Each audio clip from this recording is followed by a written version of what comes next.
Selamat pagi dan salam sejahtera kepada semua rekan-rekan yang menonton video saya berkenaan dengan info kesehatan.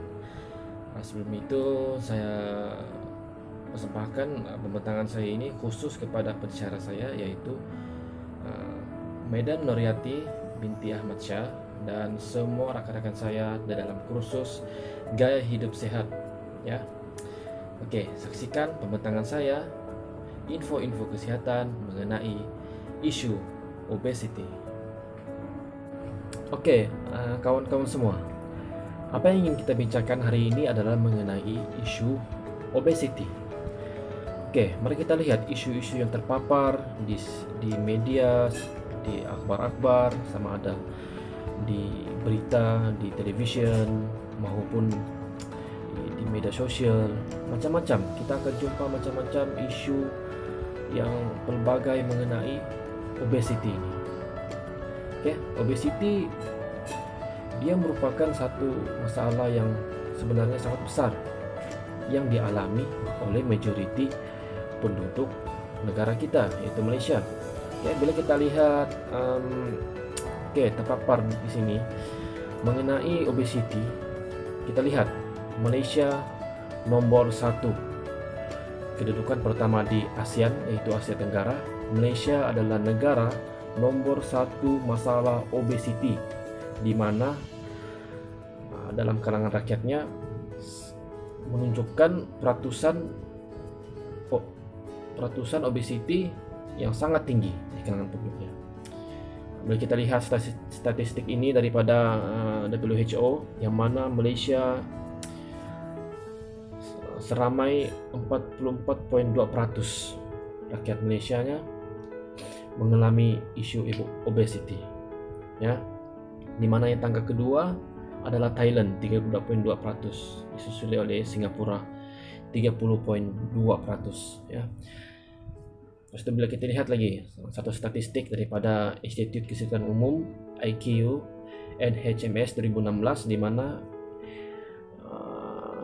mengatakan negeri tertinggi bilangan obesity adalah wilayah Persekutuan Putrajaya, yaitu sebanyak 43.0%, disusuli oleh Melaka dan Perlis 36%. Di antara perbandingan lelaki dan juga wanita, di mana peratus penghidap masalah obesity adalah tinggi di kalangan berbanding lelaki, di mana bila kita lihat statistik ini, wanita menunjukkan 33.6%, ya, berbanding dengan lelaki hanya 27.8%. Oke, fakta-fakta lain mengenai Institut Kesehatan Umum 2016 ini adalah masyarakat India, ya, mempunyai peratusan obesity yang tertinggi antara semua bangsa lah. Masyarakat India merupakan bangsa yang mempunyai peratus yang tertinggi, di mana menunjukkan 43.5% dalam masyarakat India. Oke. Bagi yang telah berkawin pula, 33.8% yang telah berkawin adalah obesity. 40.3% penjawat awam adalah obes. Maksudnya 40.3% penjawat awam adalah obes. Maksudnya penjawat awam ini dia punya peratus untuk obesity itu adalah tinggi, berbanding dengan mereka yang bekerja dalam bidang swasta, yang bukan kerjaan lah, ya. Oke, negeri-negeri yang mempunyai obesity terendah juga adalah negeri Sabah dan juga Labuan, yaitu hanya 23.9%, ya. Kita dapat lihat daripada statistik ini, ya. Kita boleh lihat semuanya terpapar di sini, ya. Dan yang paling penting adalah kita lihat 5.5 juta ataupun 30.6% penduduk Malaysia adalah obes. Maksudnya perkara ini bukan perkara kecil dan ia merupakan suatu perkara yang besar. Kita patut titik beratkan mulai sekarang, ya. Oke, kita lihat pula fakta lain. Oke, ini info peratusan penduduk Asia Tenggara, yang mana yang biasalah WHO 2017 mengatakan 44.5% penduduk Malaysia adalah obes, ya. 44.5% hampir mencapai 50%. Oke. Ini adalah satu isu dunia lah. Oke, ini saya coba masukkan info obesity dunia dalam saya punya pembentangan. Oke, kita tengok ini merupakan isu bagaimana Christmas terakhir lelaki paling gemuk di dunia. Ya, ini adalah seorang lelaki paling gemuk ataupun obes di dunia telah meninggal dunia pada usia 38 tahun pada pagi Christmas. Ya, di mana beratnya telah mencecah 444 kg. Ya, oke, sangat berat. Ya, 444 kg. Dia orang Meksiko dan dia meninggal di pagi Christmas. Oke. Kita pergi info selanjutnya. Oke, ini pentingnya kita lihat apa itu obesity. Oke, kita kenal apa definisi apa itu obesity. Oke, menurut Kamus Dewan Bahasa dan Pustaka edisi keempat 2010, obesity berlaku akibat daripada pengumpulan lemak yang berlebihan di dalam badan, ya, sehingga menyebabkan berat badannya bertambah dan badannya sudah tidak normal untuk suatu peringkat umur, jantina dan juga ketinggian. Itu adalah definisi obesity. Menurut Aden pula 2003, obesity adalah keadaan di mana tenaga-tenaga di dalam badan yang disimpan dibiarkan berkumpul di dalam tisu-tisu lemak di dalam badan sehingga melebihi tahap tidak sepatutnya. Maksudnya lemak-lemak di dalam badan kita itu sudah terkumpul banyak dan kita dibiarkan disimpan di dalam badan dan kita tidak gunakan.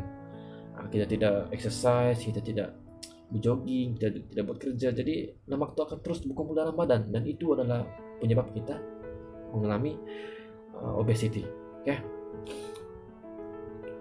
Oke, ini adalah sumber dan juga keperluan kalori dalam badan, ya. Pertama, sumber dan keperluan kalori tubuh badan secara umumnya lah karbohidrat, protein dan juga lemak, ya. Ada 3, karbohidrat, protein dan juga lemak. Oke, ini adalah faktor-faktor mempengaruhi kalori diambil, ya. Oke, saya ulas secara umum lah, ya, secara ringkas, secara umum. Oke, menurut Institut Kesehatan Umum, ya, 2017 mengatakan ini adalah antara faktor-faktor yang mempengaruhi kalori di dalam badan kita tuh yang kita ambil. Oke, yang pertama adalah jantina, ya. Jantina lelaki, di mana lelaki memerlukan lebih banyak tenaga daripada perempuan karena lelaki lebih aktif. Oke, keduanya umur. Oke, orang muda memerlukan lebih banyak tenaga daripada orang tua. Size badan, size badan yang lebih besar memerlukan lebih banyak tenaga berbanding size badan yang kecil. Oke, keadaan kesehatan. Oke, orang sakit memerlukan lebih banyak makanan bernutrien daripada orang sehat karena untuk menentang penyakitnya. Oke, yang kelima, activity physical. Oke, orang yang aktif ataupun melakukan kerja berat memerlukan lebih banyak tenaga. Ya, dan juga yang terakhir sekali adalah suhu sekeliling. Orang-orang yang berada di kawasan sejuk memerlukan lebih banyak tenaga untuk mengekalkan suhu badannya, ya. Oke, ini yang saya katakan tadi secara umumnya kalori requirement. Oke, ini adalah kepentingan keseimbangan kalori dalam badannya. Pertamanya adalah untuk membekalkan tenaga yang mencukupi, ya, dalam keperluan harian kita. Macam kita, contohnya kita ini seorang yang bekerja sebagai petani, seorang yang bekerja sebagai yang pentingnya dia bekerja sebagai yang dia pekerjaannya itu yang berat-berat lah, ya. Dia lebih banyak perlukan tenaga. Jadi jika pekerjaan kita itu tidak memerlukan banyak tenaga, jadi tidak patutlah kita mengambil banyak makanan karena itu akan faktor penyebab kita obes, ya. Oke, keduanya mendapatkan berat badan ideal, ya. Oke, kita kena tetapkanlah contohnya pengambilan kalori makanan dan juga keperluan kalori kita seharian. Itu penting, ya. Kalau kita keperluan kalori kita tuh sedikit, rasanya tidak perlu kita mengambil makanan yang tinggi kalori. Begitu. Oke. Tiganya mengelakkan obesity dan penyakit berisiko, ya, seperti saya katakan tadi. Dan juga yang terakhir mengelakkan kelesuan dan semasa dan selepas melakukan activity. Inilah, ya, infonya. Oke. Obesity meningkatkan risiko. Ya, obesity meningkatkan risiko. Kita lihat dia meningkatkan risiko stroke, ya, risiko serangan jantung. Sebab bila kita obes, pengumpulan lemak, seperti yang saya katakan tadi, pengumpulan lemak yang berlebihan di dalam badan akan menyebabkan kita mudah terkena stroke, tinggi risiko stroke, serangan jantung, ya. Ingat dulu, stroke dan juga serangan jantung, ya. Sakit sendi bila berat badan kita berlebihan, kita punya lutut sudah tidak mampu menyokong kita punya berat badan, jadi kita akan mudah sakit sendi, terutamanya di bagian lutut. Tekanan darah tinggi, ini semua dia berkait diabetes dan sebagainya, ya. Oke, ini adalah pembuluh darah kita. Ini yang saya ingin jelaskan tadi lah, stroke ataupun serangan jantung, di mana disebabkan pengumpulan ataupun penimbunan lemak pada dinding pembuluh darah kita akan menyebabkan saluran darah kita itu dia tersumbat dan dia akan menyebabkan kita stroke. Ini adalah bahaya, kenapa kita perlu elakkan obesity. Oke, seterusnya ini info umum lah, ya, berkenaan dengan BMI. BMI ini dimana kita punya ketinggian dan kita punya berat. Ketinggian dan berat kita adalah seimbang. Itu adalah keunggulan BMI kita, ya. Ini adalah BMI. Penjelasan mengikut rujukan WHO, penjelasan BMI. Ya, kita boleh rujuk di sini. Oke, di manakah Anda bila kita sudah lebih daripada 27,5 dalam bermaksud kita sudah dalam stage ataupun peringkat obesity, ya, sangat bahaya. Overweight tuh sepatutnya kita sudah berhati-hati. 23 hingga 27,5 tuh kita sudah berhati-hati, dan kita sudah turunkan berat badan kita. Try untuk turunkan berat badan. Bila kita sudah sampai tahap obesity, kita akan rasa amat sukar, ya, untuk menurunkan berat badan kita. Oke, langkah pengawalan berat badan yang sehat, ya. Oke, ini adalah masalah utama kita. Kita nak kurus tapi mahal, cost dia mahal, ya, sebab kita kena beli macam-macam. Ada orang mau beli produk, itu masalahnya. Dia mau beli produk, dia mau terus langka, dia mau terus kurus, dia tidak mau berusaha, terus beli produk, dia mau mahal, jadi cost mahal lah. Dia mau beli produk untuk kurus, itu tidak patut lah, ya. Nak kurus tapi tak sedap, kita terpaksa makan makanan yang bernutrien, kita terpaksa tinggalkan fast food, jadi tak sedap lah. Kita sudah terbiasa kan dengan kita punya tabiat makan makanan yang tidak berkhasiat sebelum ini, makan makanan yang berlebihan. Nah, bila kita mau kurus, kita kena ikhtiar, kita kena usaha, tapi masalahnya tak sedap. Itu yang susah lah. Ya, nak kurus tapi lapar, ini yang masalahnya lah. Nak kurus tapi lapar, memanglah lapar kan nak kurus. Nak kurus kan kita kena kurangkan makan. Jadi kita pun bila kita kurangkan makan, kita pun akan jadi lapar. Itulah masalahnya, susah sedikit. Oke. Ini kata-kata motivasi yang biasa orang pakai lah, yang biasa orang gunakan. Oke, suffer the pain of discipline or suffer the pain of regret. Kita rasa, bila kita mau kurus, kita usaha dari sekarang, kita kerasa amat tersiksa, ya. Kita kerasa macam boleh gak tak payah kita berlapar, kita kurus tapi tak payahlah kita berlapar, tak payah kita tersiksa macam ini, boleh gak? Sebenarnya kita tidak ada jalan pintas pun. Kita bila kita mau kurangkan berat badan, pertama sekali kita kena kurangkan makan. Ini penting sebab kita sudah berlebihan makan. Jadi bila kita mau kurus, kita kena kurangkan makan. Itu dia punya konsep. Dia punya konsep utama, kita kena kurangkan makan dan juga makan makanan yang berkhasiat, dan juga kena exercise. Itu ada 3 nih lah yang paling penting, ya. Tak apalah kita berkorban sekarang demi kesenangan kita di hari kemudian. Itu sesuatu yang kita kena pikirkan lah, ya. Kita kena tetapkan matlamat kita. Kita kita mau kurus, kita mau sehat untuk masa yang akan datang, masa tua kita, masa dewasa kita.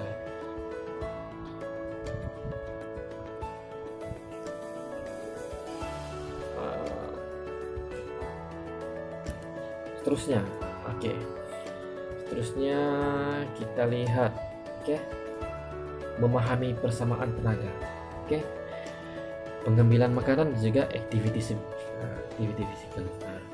Pengambilan makanan sama dengan activity physical, dan akhirnya akan terakhirlah berat badan kekal. Kita ambil makanan mengikut apa yang kita lakukan seharian, apa activity physical kita. Nah, itu penting ya. Kita ambil makanan sesuai dengan activity kita seharian. Contohnya kita tidak banyak gunakan tenaga, tidak perlu kita ambil makanan yang banyak ataupun makanan yang kalorinya tinggi. Dan juga kalau kita ambil makanan banyak, kita kena lebih kepada usaha untuk bakar balik kalori-kalori yang kita sudah makan. Maafkan saya, kalori-kalori yang kita sudah ambil. Nah, begitu konsepnya ya.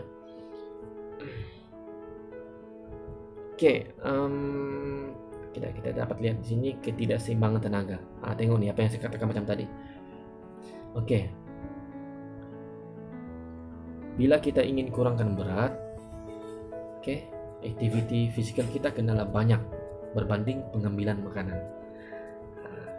Bila kita ingin menambahkan berat badan kita, pengambilan makanan kita haruslah banyak berbanding kita punya activity physical. Ini adalah konsep yang berkaitan antara duanya ya.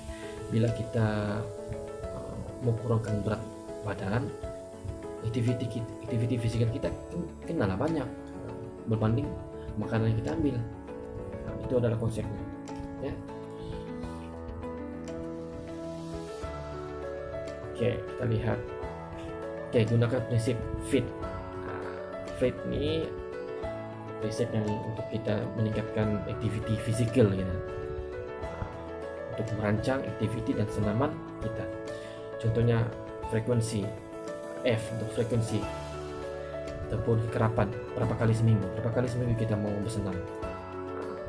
Intensity I for intensity, betapa kuatkah activity physical Anda yang biasanya betapa kuatkah activity physical kita mau amalkan ya. Intensity. T time, masa, berapa lamakah kita mau melakukan activity kita. Contohnya 30 menit 3 kali seminggu begitu. Kita akan tetapkan, biasanya bersenam nih paling kurang pun 3 kali seminggu lah, dan kita tetapkan masa berapa menit untuk sekali itu. Dan juga yang terakhir adalah T type, apa jenis activity yang ingin kita lakukan. Contohnya, tapi yang paling bagus, yang paling baik yang kita boleh gunakan, activity yang kita boleh lakukan adalah long slow distance, LSD, maafkan saya, LSD, long slow distance ya, yang pernah diutarakan oleh pensyarah saya juga di maktab perguruan, Encik Zulfikar. Beliau mengatakan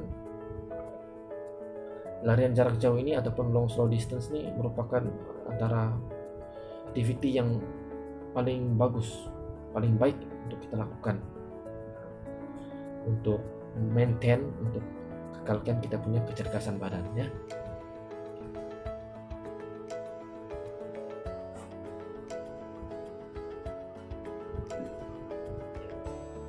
Kita lihat seterusnya.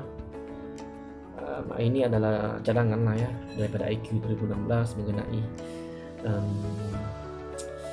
apa namanya nih, kita punya intensity untuk kita lakukan kita punya activity.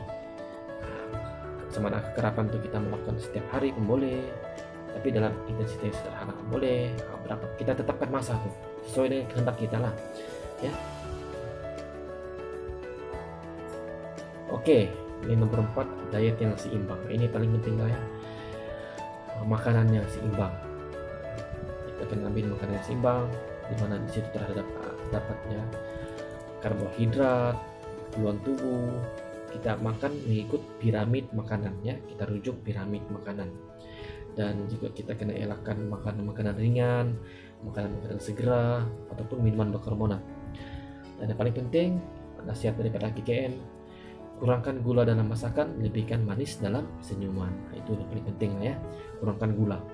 Sebenarnya gula ini sebenarnya tidak bagus. Ya, banyak punya implikasi perpanjangan. Ya. Oke. Ini adalah primat makanan. Nah, ini kita boleh rujuk lah ya, masing-masing boleh rujuk, masing-masing sudah boleh nampak di klinik kesehatan, di hospital, di mana-mana pun ada, di buku pun ada ya. Oke, program pengurusan obesity.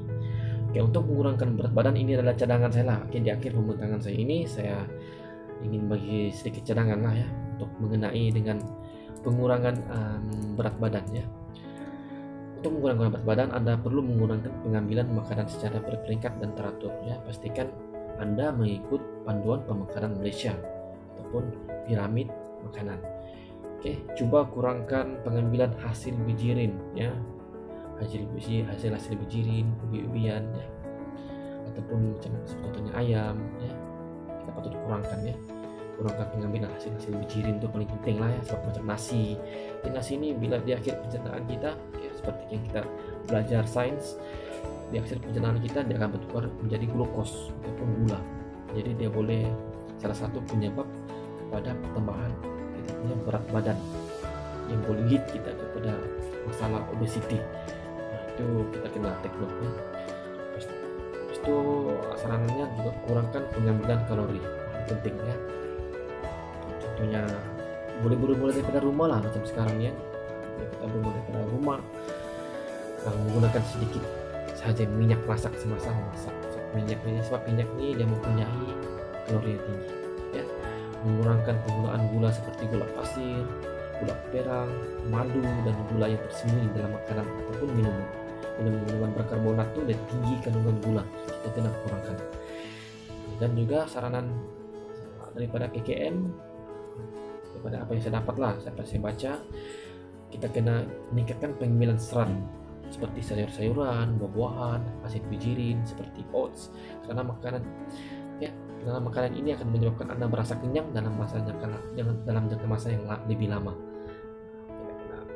Tingkatkan sayur-sayuran lah, buah-buahan, dan juga oats itu sebenarnya bagus, oats. Dan juga paling terakhir, minumlah air kosong dalam kuantiti yang banyak ya.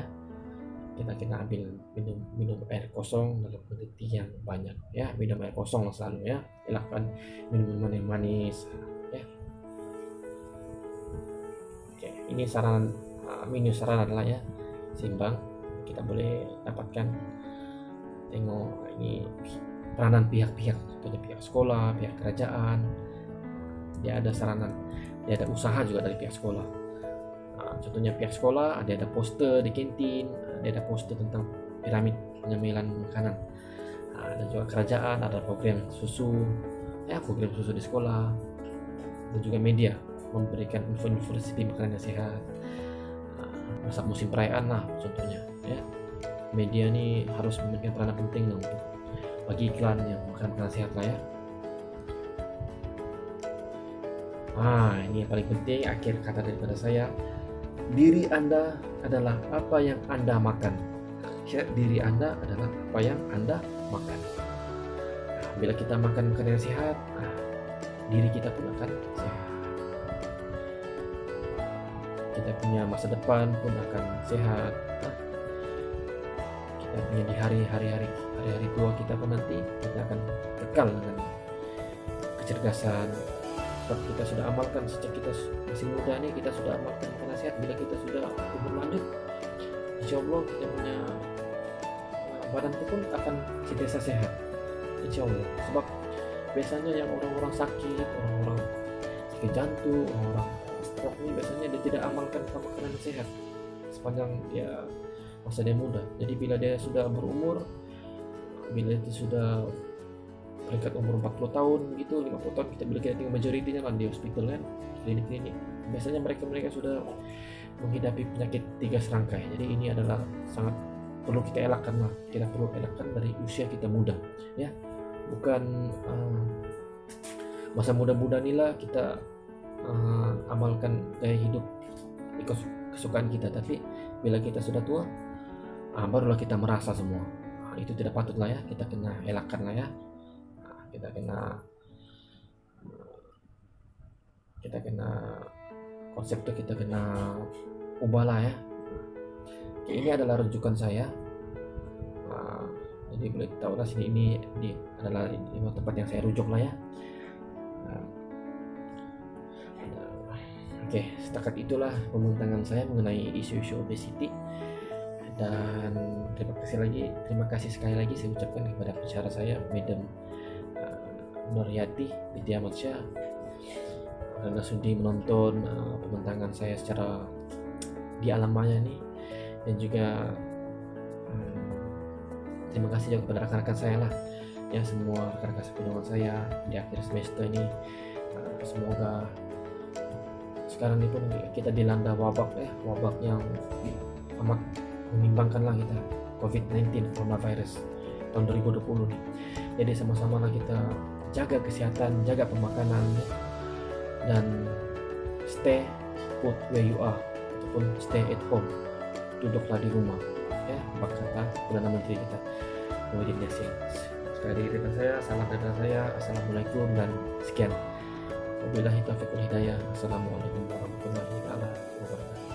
Salam.